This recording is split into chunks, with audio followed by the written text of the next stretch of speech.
a turning point in American history, something that will cause about permanent change. Do you have hope for that? I'm cautiously optimistic for what's happening in the United States.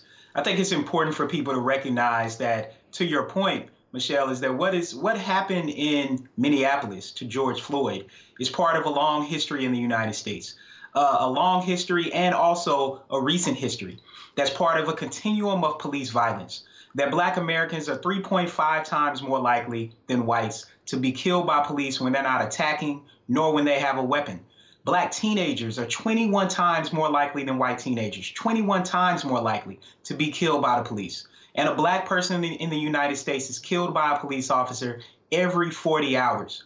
When it comes to change moving forward, I do think that the movement for Black lives has made some movement.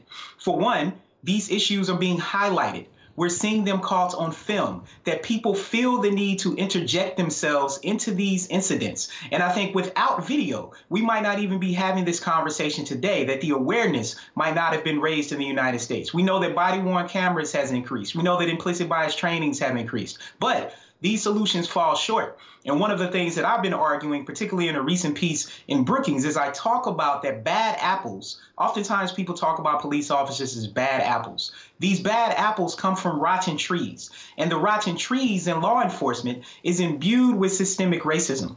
And if we really want to change it, we need to ensure that officers who are fired for police misconduct can never work in law enforcement again. That would have saved George Floyd's life. The officer who killed him had about 18 police misconduct allegations, had charges come before the grand jury before. He should not have been on the streets. We also know that the officers who killed Tamir Rice and Antoine Rose in Cleveland and Pittsburgh, that those two Black teenagers might potentially be alive if the officers were not allowed to go from one department to another department. And then finally, we need to restructure police civilian payouts.